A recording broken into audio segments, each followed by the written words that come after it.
আশা করি সবাই ভালো আছেন। যাই হোক, সবাই ভিডিওটা দেখবেন, দয়া করে। দুবরাটি বাংলাদেশের পরিস্থিতি নিয়ে কিছু কথা বলছে। যারা হিন্দি বুঝেন ভিডিওটা দেখেন প্লিজ।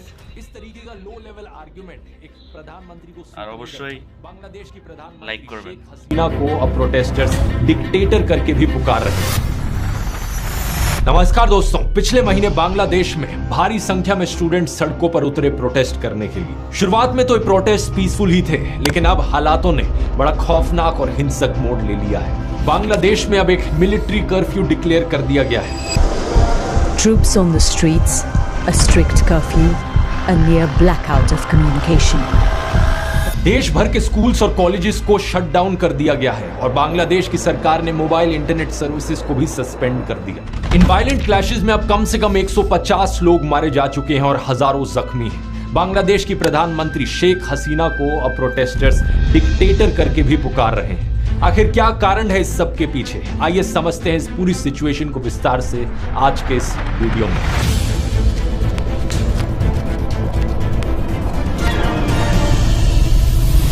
इन प्रोटेस्ट के पीछे सीधा कारण है दोस्तों रिजर्वेशन। बांग्लादेश का यूथ प्रोटेस्ट कर रहा है इनकी सरकार के कोटा सिस्टम के खिलाफ। वो कोटा सिस्टम जिसके अनुसार 56% नौकरियां बांग्लादेश के पब्लिक सेक्टर में रिजर्व्ड हैं अलग अलग सेक्शंस ऑफ सोसाइटी के लिए। इसका मतलब सिर्फ 44% ऐसी नौकरियां हैं जहां पर मेरिट के बेसिस पर नौकरी मिल सकती है। ये सिस्टम इंडिया से काफी अलग है क्योंकि यहां पर मेजॉरिटी रिजर्वेशन कास्ट के बेसिस पर नहीं बल्कि फ्रीडम फाइटर के बेसिस पर हो रही है। इसे बेहतर समझने के लिए हमें थोड़ा बांग्लादेश की हिस्ट्री में जाना होगा। आजादी मिलने से पहले, जैसा कि आप जानते ही होंगे, बांग्लादेश पाकिस्तान का एक हिस्सा हुआ करता था। उस वक्त इसे ईस्ट पाकिस्तान करके बुलाया जाता था और आज के दिन के पाकिस्तान को वेस्ट पाकिस्तान कहा जाता था। उस जमाने में ईस्ट पाकिस्तान के खिलाफ सोशल डिस्क्रिमिनेशन हुई। मेजॉरिटी लोग यहाँ पर बंगाली बोलते थे और 10% से भी कम ऐसे लोग थे जो उर्दू भाषा में बात किया करते थे। लेकिन फिर भी वेस्ट पाकिस्तान ने उर्दू भाषा को इंपोज किया ईस्ट पाकिस्तान पर। इसके अलावा इकोनॉमिक डिस्क्रिमिनेशन हुई। देश के 59% एक्सपोर्ट्स ईस्ट पाकिस्तान से आते थे, लेकिन सिर्फ 25% इंडस्ट्रियल इन्वेस्टमेंट्स ईस्ट पाकिस्तान के पास जाती थी। नवंबर 1970 में जब भोला साइक्लोन आया, एस्टिमेटेड 3 लाख लोग मारे गए ईस्ट पाकिस्तान में। One of the deadliest tropical cyclones पिछली सेंचुरी का। World in 1970, a massive storm swept into the Bay of Bengal, drowning 500,000 people. It was one of the worst natural disasters anywhere. लेकिन waste Pakistan ने कोई ज्यादा effort नहीं किया relief provide करने में यहाँ के लोगों को। और इतना ही नहीं, पॉलिटिकल डिस्क्रिमिनेशन भी हुई। साल 1970 की इलेक्शंस में ईस्ट पाकिस्तान के पास 162 सीट्स थी, वेस्ट पाकिस्तान में 138 सीट्स थी। वेस्ट पाकिस्तान में लोगों ने अलग अलग पॉलिटिकल पार्टीज के लिए वोट किया, लेकिन ईस्ट पाकिस्तान में ओवरवेलमिंग मेजोरिटी वोट्स गए सिर्फ अवामी लीग पार्टी को, जिसे लीड किया जा रहा था शेख मुजीबुर रहमान के द्वारा। इस इलेक्शन रिजल्ट का नतीजा यह होता कि अवामी लीग दोनों ईस्ट और वेस्ट पाकिस्तान पर गवर्न करती, लेकिन वेस्ट पाकिस्तान की जो मिलिट्री थी वो बिल्कुल ये नहीं चाहती थी। उस समय के पाकिस्तान मिलिट्री के commander in chief Yahya Khan ने इस इलेक्शन रिजल्ट को एक्सेप्ट करने से ही मना कर दिया। ईस्ट पाकिस्तान पर मार्शल लॉ इंपोज किया गया और रिस्पांस में शेख मुजीबुर रहमान ने एक सिविल डिसओबीडियंस मूवमेंट करी प्रोटेस्ट के तौर पर। इसी समय वेस्ट पाकिस्तान की मिलिट्री ने बड़े भारी स्केल पर अत्याचार किए ईस्ट पाकिस्तान के लोगों के खिलाफ। शेख मुजीबुर रहमान को अरेस्ट किया गया और लाखों लोगों को मारा गया। एक जेनोसाइड हुआ ईस्ट पाकिस्तान में। करीब 1 करोड़ लोगों को रेफ्यूज लेनी पड़ी इंडिया में। अप्रोक्सीमेटली 50% पॉपुलेशन ईस्ट पाकिस्तान की इंटरनली डिस्प्लेस हो गई इसकी वजह से। इसी के बाद ही था कि 1971 की बांग्लादेश लिबरेशन वॉर हमें देखने को मिली। ये वही वॉर थी जहां पर इंडिया ने मदद करी और बांग्लादेश को आजादी दिलाई under the prime ministership of Indira Gandhi. Mujibur Rahman, the leader of East Pakistan, declared the region an independent republic, which he said will be called Bangladesh, the land of the Bengalis. East Pakistan में जिन लोगों ने आजादी की ये लड़ाई लड़ी, जिसकी वजह से बांग्लादेश एक आजाद देश बना, ये फ्रीडम फाइटर्स हुए। यही फ्रीडम फाइटर्स आज की सिचुएशन में रेलेवेंट हैं इस कोटा सिस्टम की वजह से। क्योंकि दोस्तों बांग्लादेश के इस कोटा सिस्टम में 30% जॉब्स को रिजर्व किया गया है फ्रीडम फाइटर्स के डिसेंडेंट्स के लिए। इसके अलावा कुछ और रिजर्वेशंस हैं, जैसे कि 10% औरतों के लिए, 10% जिला कोटा है बैकवर्ड डिस्ट्रिक्ट्स के लिए, 5% रिजर्वेशन है एथनिक माइनॉरिटीज के लिए और 1% रिजर्वेशन है उन लोगों के लिए जिन्हें फिजिकल डिसेबिलिटीज हों। इन सभी नंबर्स को एडअप करोगे तो टोटल 56% रिजर्वेशन बनती है, लेकिन मेजॉरिटी शेयर 56% में से है ये 30% फ्रीडम फाइटर्स का कोटा। इस आर्टिकल को देखिए, ढाका यूनिवर्सिटी में पढ़ने वाले 3rd ईयर इंटरनेशनल रिलेशंस के एक स्टूडेंट फहीम फारूकी, जो कि एक प्रोटेस्टर भी हैं, इनका कहना है कि ये प्रोटेस्ट बेसिकली कोटा सिस्टम की रिफॉर्मेशन के लिए है। प्रोटेस्टर्स चाहते हैं कि एथनिक माइनॉरिटीज वाली रिजर्वेशन और फिजिकल डिसेबिलिटीज वाली रिजर्वेशन को छोड़कर बाकी सारी रिजर्वेशंस हटा दी जाए सरकार के द्वारा। यहां पर ये फ्रीडम फाइटर्स वाली रिजर्वेशन सबसे इंटरेस्टिंग है क्योंकि इसकी शुरुआत साल 1972 में ही हो गई थी, आजादी मिलने के सिर्फ 1 साल बाद। इनकी मिनिस्ट्री ऑफ कैबिनेट सर्विसेज ने उस साल एक ऑर्डर इशू किया था कि फ्रीडम फाइटर्स के लिए एक कोटा होना चाहिए। जिन लोगों ने अपनी लाइफ को रिस्क पर डाला, जिन लोगों ने संघर्ष किया अपने देश को आजादी दिलाने के लिए, उन लोगों के लिए 30% नौकरियां रिजर्व की जाए। नोट करने वाली बात यह है कि यह चीज सिर्फ फ्रीडम फाइटर्स के लिए एप्लीकेबल थी। बाद में जाकर 1997 में इस कोटा को एक्सटेंड कर दिया गया कि फ्रीडम फाइटर्स के बच्चों के लिए भी ये रिजर्वेशन दी जाए, और 2010 में फिर कहा गया कि उनके बच्चों के लिए भी ये रिजर्वेशन दी जाए। हालांकि एग्जैक्ट कोटा बाकी और कैटेगरीज के लिए चेंज होता रहा ओवर द इयर्स, लेकिन इन द एंड यही हुआ कि टोटल परसेंटेज 56% तक पहुंच गई। 2010 के इस ग्रैंड चिल्ड्रन वाले फैसले के बाद 2012-13 में एक बड़ी मूवमेंट भी हुई थी बांग्लादेश में इस कोटा सिस्टम के खिलाफ। इंडिया में जैसे यूपीएससी है, यूनियन पब्लिक सर्विस कमीशन का एग्जाम, ऐसे ही बांग्लादेश में है बीपीएससी का exam, Bangladesh public service commission. करीब 4 लाख ग्रेजुएट्स हर साल 3000 सिविल सर्विस जॉब्स के लिए कंपीट करते हैं बांग्लादेश में। काफी खराब हालत है और नौकरियों की सख्त कमी है। फरवरी 2018 में बांग्लादेश साधारण छात्र अधिकार संरक्षण परिषद ने रिफॉर्म्स की डिमांड करी बांग्लादेश गवर्नमेंट सर्विसेज में। उस समय भी क्लैशेस देखने को मिले उन स्टूडेंट्स के बीच में जो इसके खिलाफ थे और वो स्टूडेंट्स जो प्रो कोटा थे। लेकिन प्रेशर में आकर अक्टूबर 2018 में बांग्लादेश की सरकार ने सर्कुलर इशू किया कि 1st क्लास और 2nd क्लास जॉब्स के लिए ये कोटा सिस्टम हटा दिया जाएगा। बात यहीं पर खत्म हो गई होती, लेकिन 2021 में कुछ फ्रीडम फाइटर्स के 7 बच्चों ने हाई कोर्ट में पिटीशन डाली इस कोटा सिस्टम को हटाने के खिलाफ, और 5 जून 2024 यानी कि पिछले महीने हाई कोर्ट का फैसला आता है कि जो पिटिशनर्स कह रहे हैं वो सही है। सरकारी सर्कुलर को इलीगल डिक्लेयर कर दिया जाता है और कोटा सिस्टम को वापस इंट्रोड्यूस कर दिया जाता है। यही कारण था कि पूरे देश भर में प्रोटेस्ट फिर से जाग उठते हैं।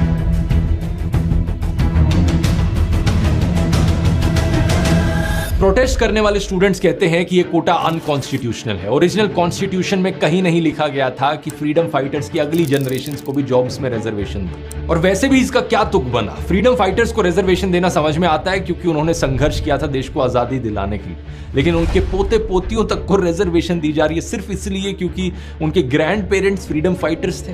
लेकिन बात सिर्फ यहां खत्म नहीं होती, इस रिजर्वेशन में करप्शन के भी आरोप लगे हैं। एक्चुअली में ये कौन डिसाइड करेगा कि कौन फ्रीडम फाइटर है और कौन फ्रीडम फाइटर नहीं है? सरकार ने ये रिस्पॉन्सिबिलिटी खुद को दी कि सरकार डिसाइड करेगी कि कौन फ्रीडम फाइटर होगा। पिछले 15 सालों से बांग्लादेश में रूलिंग पार्टी रही है आवामी लीग और प्राइम मिनिस्टर रही है शेख हसीना। ये वही पॉलिटिकल पार्टी है जिसने संघर्ष किया था बांग्लादेश को आजादी दिलाने में भी।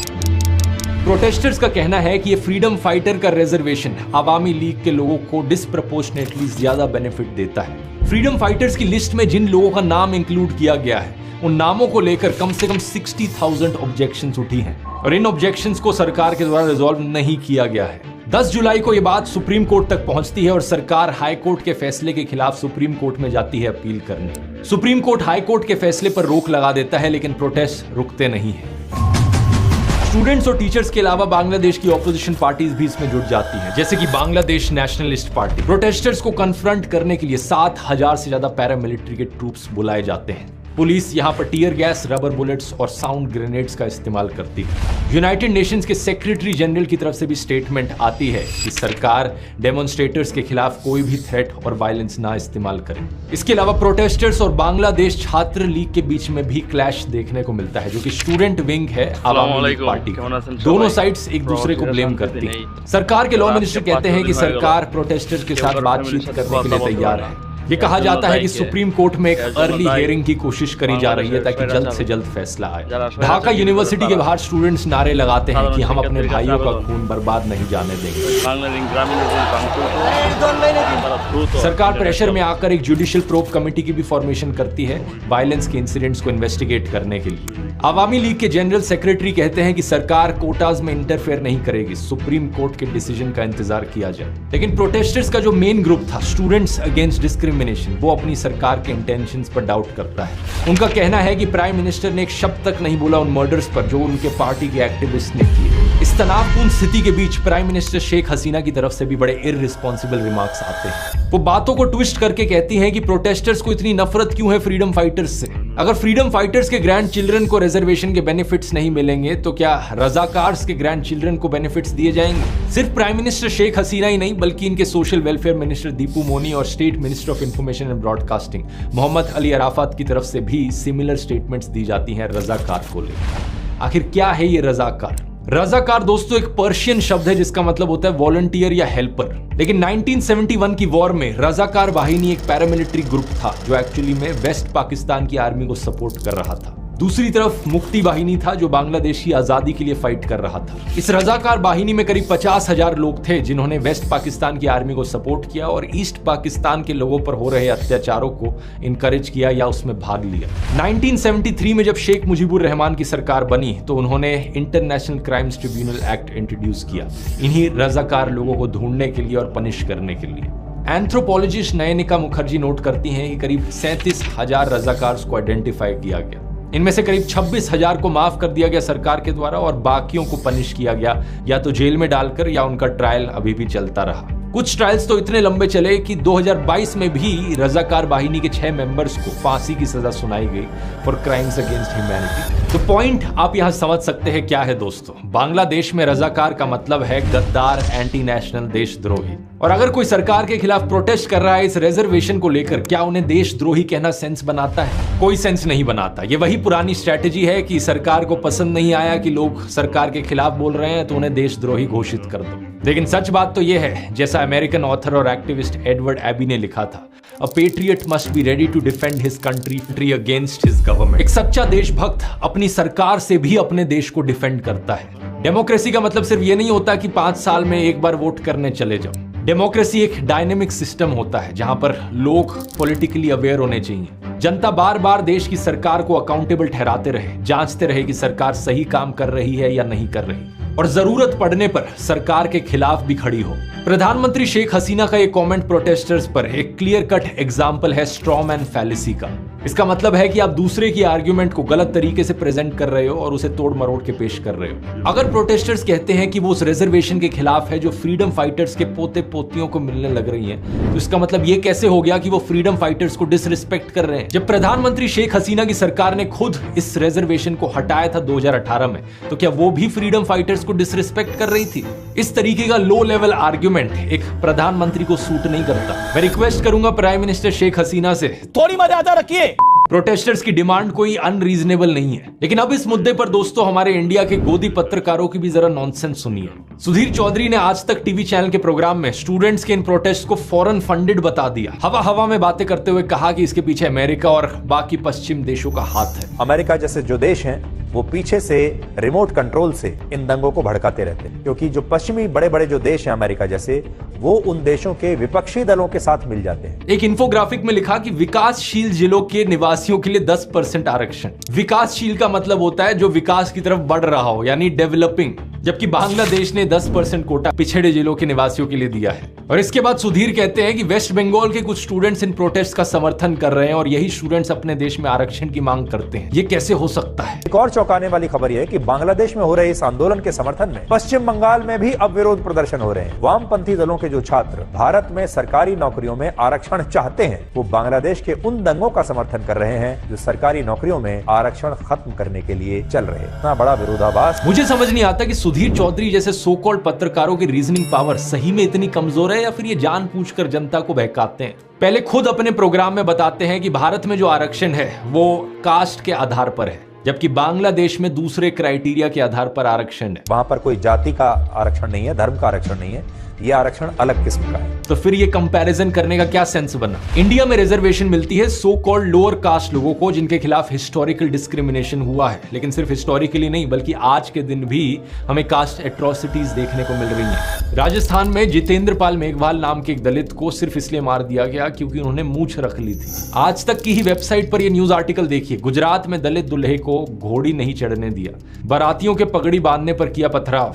8 साल के बच्चे ने पानी की बाल्टी को हाथ लगा दिया तो उसे पीट दिया गया। और कहां हुई ये चीज? स्कूल में। सिख धर्म तो इगैलिटेरियनिज्म की प्रिंसिपल्स पर शुरू हुआ, यानी कि सब बराबर हैं, जातिवाद खत्म करो। लेकिन आज पंजाब में दलित सिखों के लिए अलग गुरुद्वारे देखे जा सकते हैं। और प्रिविलेज ब्लाइंडनेस में डूबे हुए गोदी पत्रकारों के हिसाब से तो जातिवाद है ही नहीं देश में। इनके हिसाब से तो आरक्षण जैसे पॉजिटिव अफर्मेटिव एक्शन की कोई जरूरत ही नहीं है, सब चंगा सी। इनसे मैं एक ही बात कहूंगा, आखिर जातिवाद खत्म करने की बात क्यों नहीं कहते? कास्ट बेस्ड क्राइम खत्म करने की बात क्यों नहीं करते कभी? ये जो अखबारों में एड्स छपती हैं, ब्राह्मण लड़की चाहिए, राजपूत लड़की चाहिए, जाट चाहिए, बनिया चाहिए, इन कास्ट बेस्ड मैट्रिमोनियल एडवर्टाइजमेंट्स को क्यों नहीं बंद कर दिया जाता? इस मैट्रिमोनियल एड को देखिए, यहाँ तो ये तक लिखा है कि कास्ट की कोई रिस्ट्रिक्शन नहीं है, लेकिन SC ST OBC नहीं होना चाहिए। जिस दिन इस जातिवाद को खत्म कर दोगे उस दिन कास्ट रिजर्वेशन ऑटोमेटिकली खत्म हो जाएगी। लेकिन गोदी पत्रकारों से यही उम्मीद की जा सकती है कि ये इंडिया की कास्ट रिजर्वेशन को बांग्लादेश की फ्रीडम फाइटर्स रिजर्वेशन से कंपेयर करें। इंडिया में जो रिजर्वेशन है वो सोशली और इकोनॉमिकली डिप्राइव्ड क्लासेस को ऊपर सेम लेवल पर लाने के लिए है, लेकिन बांग्लादेश में जो फ्रीडम फाइटर्स के डिसेंडेंट्स को रिजर्वेशन दिया जा रहा है वो कोई सेपरेट एथनिक माइनॉरिटी नहीं है, उनके खिलाफ कोई हजारों सालों से अत्याचार नहीं हो रहा है। इनफैक्ट वो तो सोशली रिस्पेक्टेड सेक्शन है देश का। अगर उनमें से कोई इकोनॉमिकली वीक है तो उनके लिए 5 से 10% EWS कोटा दिया जा सकता है। 21 जुलाई को बांग्लादेश के सुप्रीम कोर्ट ने भी यही कहा कि फ्रीडम फाइटर्स के इस डिसेंडेंट्स कोटा को कम करके सिर्फ 5% तक कर दिया जाए और बाकी एथनिक माइनॉरिटीज, ट्रांसजेंडर्स और डिसेबल्ड लोगों का जो कोटा है उसे 2% कर दिया जाए, तो टोटल 7% रिजर्वेशन ही हो। अब मेरा पर्सनली मानना है दोस्तों, बांग्लादेश में जो प्रोटेस्ट उठे इनके रिजर्वेशन के खिलाफ, ये सिर्फ एक सिम्टम है। असली बीमारी जो यहाँ पर है वो है अनएम्प्लॉयमेंट की। और इंडिया जैसे ही बांग्लादेश में भी बेरोजगारी एक बहुत बहुत बड़ी प्रॉब्लम बन चुकी है। पब्लिक एडमिनिस्ट्रेशन मिनिस्टर फराद हुसैन ने बताया पार्लियामेंट को फरवरी में कि 5 लाख से ज्यादा पोस्ट वेकेंट थी इनके देश में। अगर इन्हें फिलअप भी किया जाए तो भी काफी नहीं होगा। बांग्लादेश ब्यूरो ऑफ स्टैटिस्टिक्स का डेटा बताता है कि 18 से 19 लाख यंग लोग हर साल जॉब मार्केट को ज्वाइन करते हैं। 17 करोड़ लोगों का देश है, उसमें से जो वर्किंग पॉपुलेशन है वो करीब 2/3 है, यानी 11 करोड़ के आसपास। इन 11 करोड़ लोगों में से 3 करोड़ लोग अनएम्प्लॉयड हैं। बांग्लादेश में इकोनॉमी की भी हालत काफी खराब चल रही है। कंट्री के जो फॉरेन एक्सचेंज रिजर्व्स हैं वो बहुत लो हैं। 2022 में बांग्लादेश ने इंटरनेशनल मॉनेटरी फंड से मदद मांगी थी अपने फॉरेन एक्सचेंज रिजर्व्स को रीबिल्ड करने के लिए। रिसेंटली एक प्लान भी जारी हुआ $5 बिलियन का लोन लेने के लिए चाइना से। अब वो अलग मुद्दा है अपने आप में कि जब भी कोई देश चाइना से लोन लेता है तो उससे प्रॉब्लम कभी सॉल्व नहीं होती, बल्कि एक और नई प्रॉब्लम क्रिएट हो जाती है। चाइना की डेट डिप्लोमेसी जो श्रीलंका के साथ देखने को मिला। लेकिन इसके अलावा इन्फ्लेशन रेट भी बहुत हाई है, 9% पर।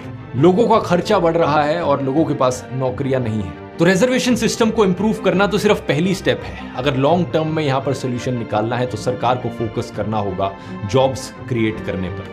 और इन इकोनॉमिक मुश्किलों के अलावा प्राइम मिनिस्टर शेख हसीना की पॉलिटिकल मूव्स पर भी सवाल उठाए गए। जनवरी में उन्होंने अपनी 4th कॉन्जिक्यूटिव टर्म जीती, लेकिन इलेक्टोरल रिगिंग के बड़े बाहरी आरोप लगाए गए थे। इसी प्रोटेस्ट में पोस्टर्स और स्लोगन्स भी देखने को मिले जहां पर उन्हें डिक्टेटर बुलाया गया, जैसे कि ये स्लोगन, तुई के अमी के रजाकार रजाकार, के बोलचे साइरा चार। इसका मतलब है मैं और तू कौन, रजाकार रजाकार। ऐसा किसने कहा? डिक्टेटर। उम्मीद है प्राइम मिनिस्टर शेख हसीना अपने देश के लोगों की प्रॉब्लम्स को समझ पाएंगी और एक पॉजिटिव अप्रोच यहाँ पर ले पाएंगी। अगर आपको ये वीडियो पसंद आया तो बांग्लादेश की पूरी हिस्ट्री पर मैंने एक डिटेल्ड वीडियो बनाया है कि एग्जैक्टली 1971 की वॉर में क्या हुआ था, यहाँ क्लिक करके देख सकते हैं।